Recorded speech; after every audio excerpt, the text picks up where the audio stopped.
Hello my fellow FNAF fans! So this video is a little different from a majority of my theory videos, as it's kind of a concept that I stole from MatPat that he's done in the past. Today, I go over 3 short mini theories that just lingered in my mind these past couple of weeks, especially considering I went on a giant trip soon after I released my previous video.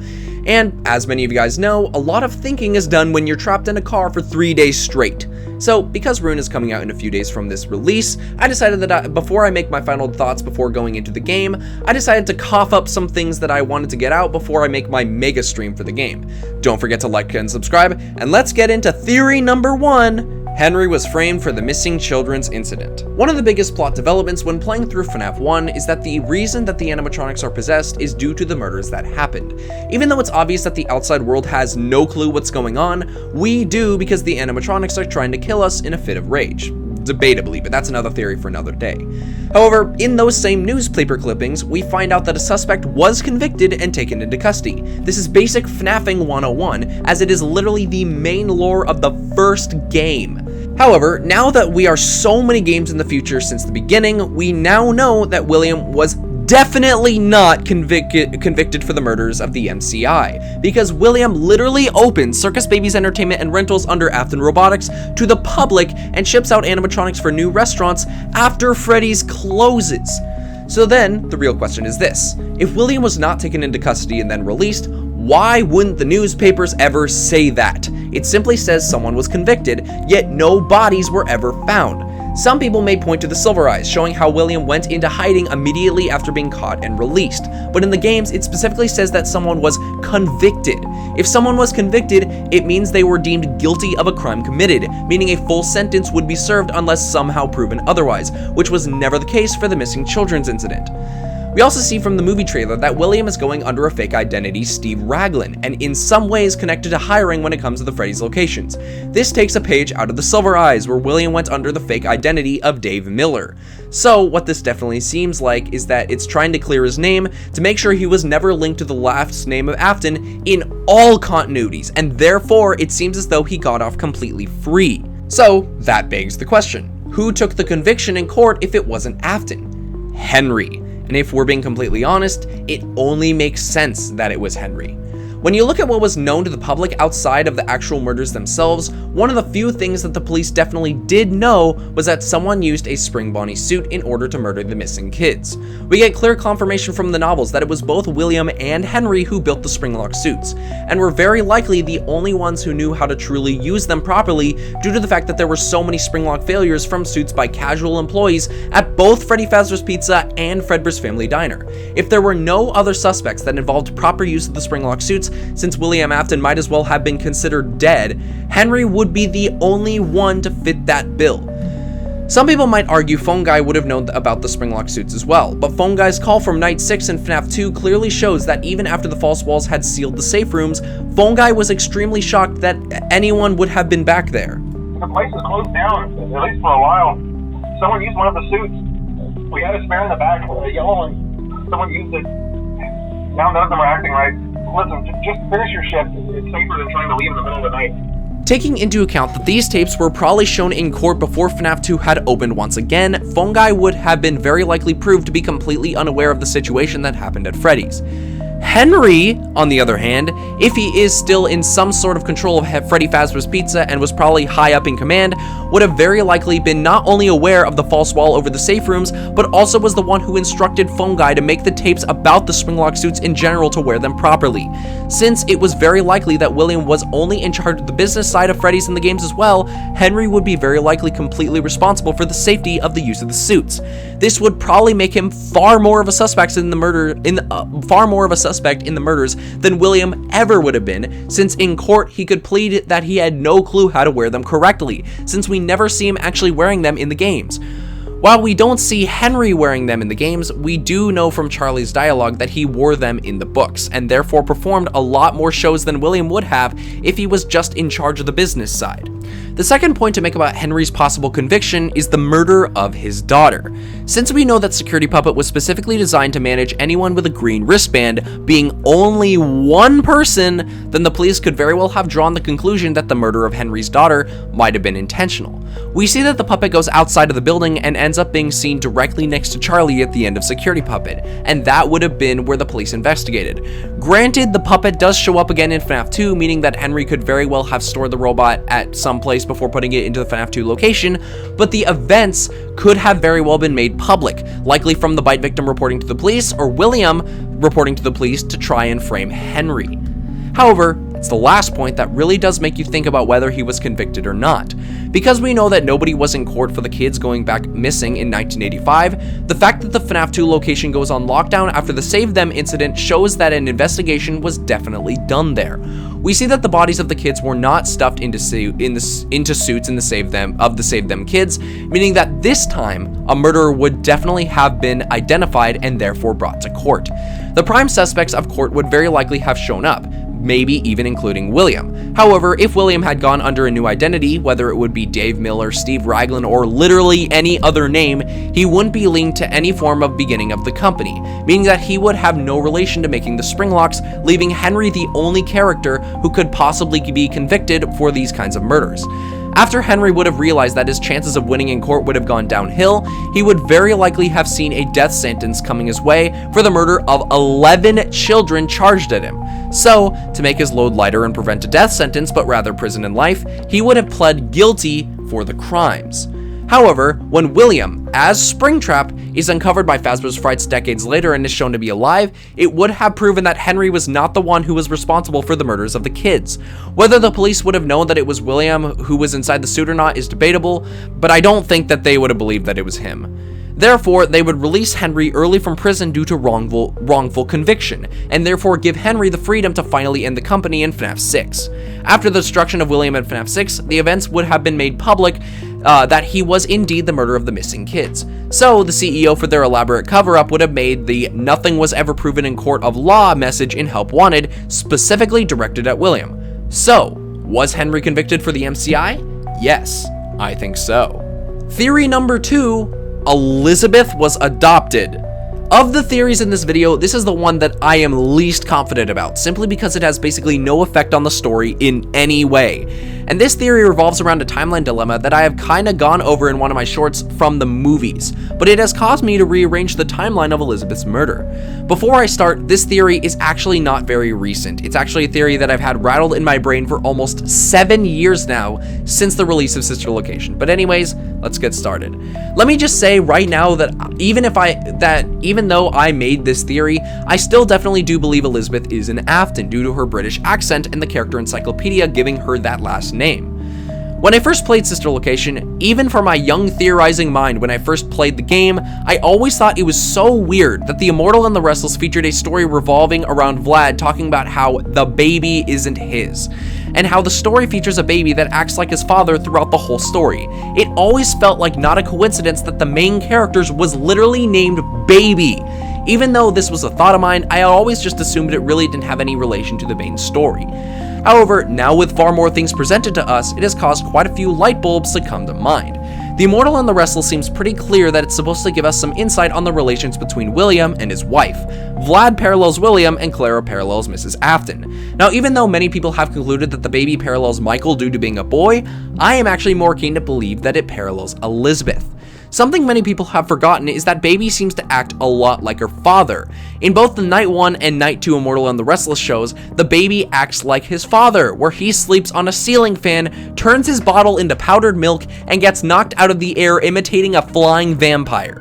Come FNAF 6, and if we have any insight on how the Afton kids are with their personalities, Elizabeth is the only one who'd fill a role like that, since Bite Victim and Michael are much more anti-William than Elizabeth. Hell, Elizabeth literally wants to impress her father. I will make you proud, Daddy. So then, where do we get the theory that Elizabeth is adopted? Well, if you watched my short a couple weeks ago, you guys know that I'm pretty sure Abby is very much the movie equivalent for Elizabeth, since even though Mrs. Afton remarried, Abby is still Mike's younger sister and is an anagram for baby. Anyways, if Michael was nearly killed by Bonnie, he would have to go into hiding and realize that raising his sister in a condition of hiding when she still needed schooling and whatnot and everything else would have either put her up for adoption or brought Abby back to the custody of William, regardless of if he went under a completely new identity. Also, just to be clear, under the custody of William, because I definitely think Mrs. Afton is dead by this time. This way, Abby remains under William's custody as she gets clawed by Baby. This would place the events of Circus Baby's Pizza World immediately after the closing of Freddy's in early 1994 and his Springlock late in 1994, causing Elizabeth to be stored underground and William to get Springlocked. Timeline-wise, it actually makes things relatively cleaner. But the real question is, was Elizabeth adopted? While it's hard to say definitively, The Immortal and the Restless gives us the impression that even when William won the custody case, he would have completely neglected his children, leaving Mike to raise both of them. Elizabeth would also be at the age of a baby come the time that William neglects his children, and by the parallel time events of The Immortal and the Restless.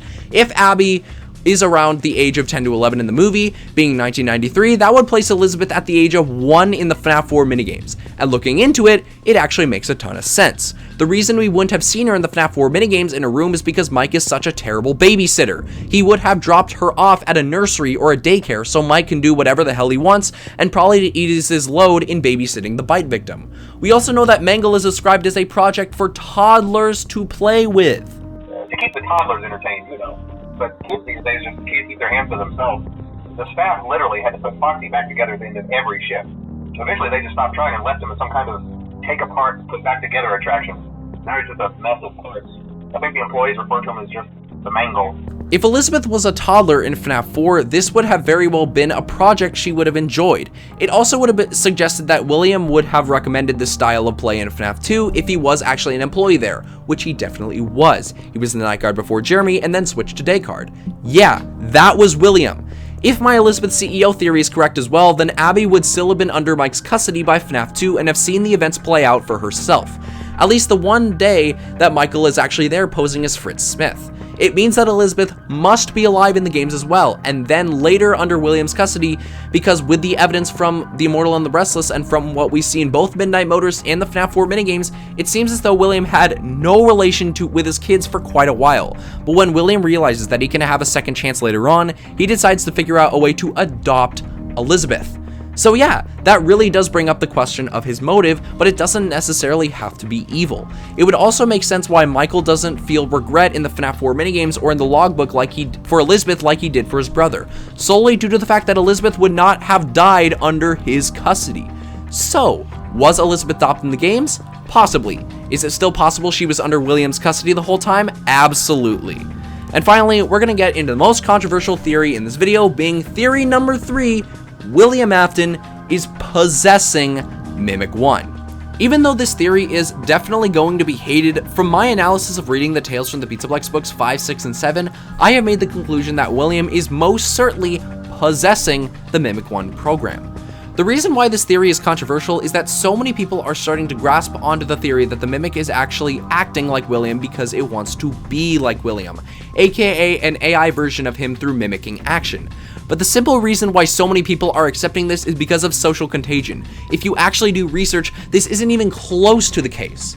In Tiger Rock, we get explicit mention of why the Mimic is actually murdering the kids, and it has no relation to William at all.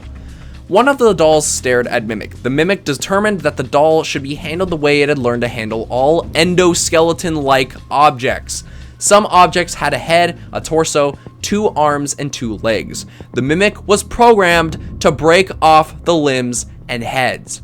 People also say that if the Mimic was actually in the FNAF 1 location when employees were sent to Edwin's old lace factory to retrieve the Mimic, that it would have observed William using suits to murder children, hence why it crawls into so many suits.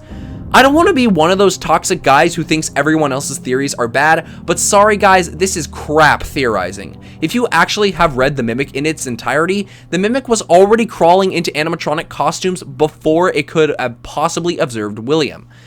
The Mimic simply needed to take a different form. It was programmed to do this. It could take any form necessary to fulfill its functioning.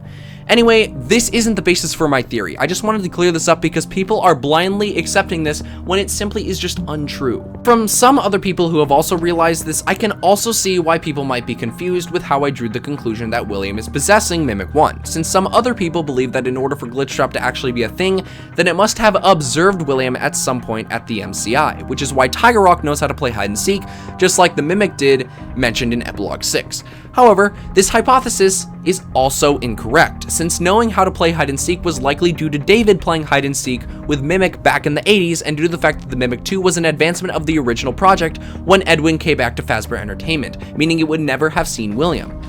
The third thing that people will mention is how the reason why the storyteller is making the animatronics go haywire is because of a mix of Edwin, David, and William's AI consciousness. But this is also false, since the reason why the animatronics become vicious in the storyteller is due to the Mimic's program discovered in Epilogue 7, and how Edwin smashed that thing like crazy at the end of the first half of the Mimic.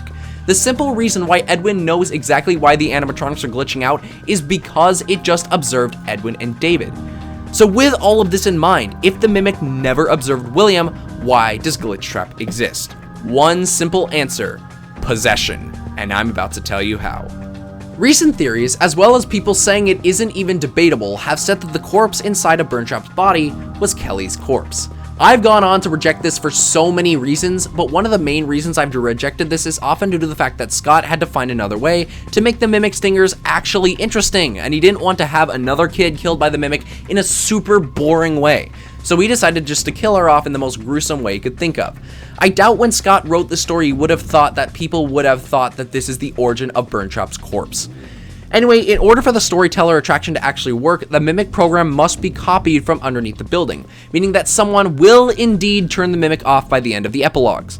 The reason I say copied is because the Mimic 1 program is definitely still inside Burntrap at the end of Security Breach, hence the arm of the Mimic still holding Tiger when the tank opens. However, after the storyteller becomes a bust, in order for a Glitchtrap to actually show up in FNAF VR, then it must have been scanned, which it was confirmed by the tapes. But thinking about this logically, if Mimic 1 is indeed a legitimate program and database, then why would a glitch show up in the game? Glitchtrap's name is an official name. This is confirmed to be in the character encyclopedia. So why would a glitch happen if the scanning of Mimic 1 would have been for pathfinding? Simple answer: possession. Now no, even though it was scanned, I don't think Glitchtrap is possessed by William, but the remaining agony on Mimic 1 program would very well have been enough to get a clear scanned-in version of William inside Help Wanted. But I know that some of you are still skeptical, meaning simply because the introduction of the Mimic seems to that it would have to observe William in some way, and that's why Glitchtrap actually exists, right? Well, there's one enormous piece of evidence that causes me to reject that, and it comes down to what we see in Princess Quest. In Princess Quest 1, Cassidy ends up finding a key that leads into the pathway for the final torch that reveals William. However, a detail pointed out by a couple other FNAF theorists is that the door is, well, familiar. The description of the storyteller tree is a baobab tree confined by a castle interior, with long roots connecting to the entire Pizzaplex, and inside is the program Mimic 1. Now what do we see in Princess Quest? A baobab tree with the castle interior with long roots with the Mimic 1 program inside, aka Glitchtrap. This is one of the details that convinced me that Mimic 1 was indeed the Glitchtrap virus. But there is one thing that everyone forgets about when this happens in Princess Quest.